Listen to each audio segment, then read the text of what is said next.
Birthday track, एक होने वाली शादी और कुछ ही दिनों बाद पूरा देश जिस केस की चर्चा कर रहा है। पुणे के बिजनेसमैन केतन अग्रवाल की मौत को शुरुआत में एक दर्दनाक हादसा माना गया, लेकिन पुलिस इन्वेस्टिगेशन ने इस केस को एक एलिज्ड मर्डर कॉन्स्पिरेंसी में बदल दिया।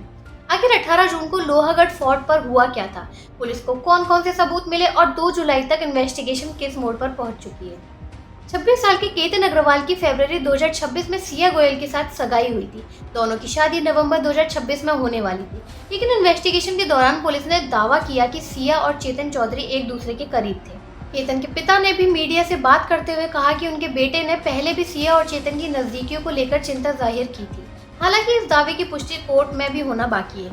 पुलिस के मुताबिक इन्वेस्टिगेशन में ये भी सामने आया कि फरवरी से ही दोनों ने इंटरनेट पर मर्डर के तरीके सर्च करने शुरू कर दिए थे और बैकअप्स भी बनाए थे। इन दावों की जांच अभी जारी। अब आते हैं 14 जून पर। पुलिस का आरोप है कि 14 जून को भी केतन को लोहागढ़ फोर्ट ले जाया गया था। इन्वेस्टिगेशन के मुताबिक वहां एक पहली कोशिश हुई, लेकिन केतन बच गए। पुलिस का कहना है कि इसके बाद इस घटना को एक पैनिक सिचुएशन बताकर नॉर्मल दिखाया गया। ये पुलिस इन्वेस्टिगेशन का हिस्सा है और कोर्ट में सुनवाई अभी बाकी है। फिर आता है 18 जून। पुलिस के मुताबिक सिया ने अपने बर्थडे ट्रैक के नाम पर केतन को दोबारा लोहागढ़ फोर्ट बुलाया। इन्वेस्टिगेशन के अनुसार चेतन भी अलग से फोर्ट पहुंच गए थे। शुरुआत में इस घटना को एक्सीडेंट बताया गया और कहा गया कि केतन तस्वीर खिंचवाते वक्त खाई में गिर गए, लेकिन इन्वेस्टिगेशन के दौरान पुलिस को ऐसे पॉइंट्स मिले जिन्होंने इस थ्योरी पर सवाल खड़े कर दिए। पुलिस ने सीसीटीवी फुटेज खंगाले। एक फुटेज में एक व्यक्ति गर्मी के बावजूद हुडी और हेडफोन पहने नजर आया। पुलिस ने दावा किया कि वो चेतन चौधरी था जो स्कूटर से फोर्ट पहुंचा था। इन्वेस्टिगेशन के मुताबिक स्कूटर का इस्तेमाल इलेक्ट्रॉनिक ट्रैकिंग से बचने के लिए किया गया। पुलिस का ये भी आरोप है कि घटना से पहले और बाद में मोबाइल चैट, स्नैपचैट डेटा और रिसाइकल बिन तक डिलीट किए गए। जब डिवाइसेस फॉरेंसिक लैब भेजे गए तो इन्वेस्टिगेटर को कुछ डिजिटल एविडेंस मिले। पुलिस के मुताबिक पिछले 6 महीने में सिया और चेतन के बीच लगभग 2004 फोन कॉल्स हुई थी, जिनका टोटल टॉक टाइम था 238 घंटे। पुलिस का ये भी दावा है कि उन्हें इंटरनेट सर्च हिस्ट्री और एक कैफे की सीसीटीवी फुटेज मिली है, जहां दोनों घटना से पहले भी मिले थे। इन सभी सबूतों की कानूनी जांच अभी जारी है। 28 जून से इन्वेस्टिगेशन और तेज हो गई है। पुलिस दोनों आरोपियों को क्राइम सीन पर लेकर गई और रिकंस्ट्रक्शन किया गया।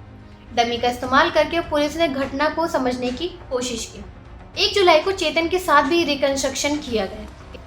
इसी दौरान सिया के लीगल रिप्रेजेंटेशन को लेकर भी विवाद देखने को मिला, जब 2 वकीलों ने उनका पक्ष रखने का दावा किया। 1 जुलाई को एक और बड़ा अपडेट सामने आया। पुलिस ने कोर्ट को बताया कि केतन का मोबाइल फोन कुछ समय तक सिया के पास रहा था। इन्वेस्टिगेशन एजेंसी को शक है कि इसी दौरान फोन से कुछ डाटा डिलीट या बदला गया है। ये पुलिस का दावा है और फॉरेंसिक इन्वेस्टिगेशन इसका हिस्सा बनी हुई है। और अब बात करते हैं 2 जुलाई की। पुलिस सिया को पुणे के एक खुले मैदान में लेकर गई। इन्वेस्टिगेटर्स का कहना है कि इसी जगह पर एलिज्ड घटना की रिहर्सल की गई। इसी दिन पुलिस ने सिया के घर से कुछ कपड़े भी सीज किए गए थे, जिन्हें इन्वेस्टिगेशन के लिए एविडेंस माना जा रहा है। साथ ही चेतन का स्कूटर भी पुलिस ने जब्त कर लिया है। इस केस में अब एक और बड़ा कदम उठाया गया। पुलिस ने कोर्ट से पॉलीग्राफ यानी लाई डिटेक्टर टेस्ट कराने की प्रक्रिया शुरू कर दी है। पुलिस का कहना है कि डायरेक्ट आई विटनेस एविडेंस की कमी के कारण कॉन्फ्लिक्टिंग स्टेटमेंट्स को वेरीफाई करना जरूरी है। हालांकि पॉलीग्राफ टेस्ट के लिए कानूनी प्रक्रिया और कोर्ट की अनुमति जरूरी होगी। दूसरी तरफ सिया के वकील का कहना है कि उनकी क्लाइंट्स निर्दोष है, इन्वेस्टिगेशन में पूरा सहयोग कर रही हैं और गिरफ्तारी सिर्फ अंदाजों पर आधारित है। यानी कि एक तरफ पुलिस के दावे है और दूसरी तरफ डिफेंस का पक्ष। अब इस पूरे मामले में आगे क्या होता है, इसका फैसला कोर्ट और कानूनी प्रक्रिया के बाद ही होगा। फिलहाल दोनों आरोपियों को 3 जुलाई को दोबारा कोर्ट में पेश किया जाना है, जहां पुलिस कस्टडी और इन्वेस्टिगेशन को लेकर अगला फैसला हो सकता है। मैं मिलूंगी आपसे एक और इंटरेस्टिंग अपडेट के साथ। तब तक के लिए देखते रहिए पत्रिका न्यूज नेटवर्क।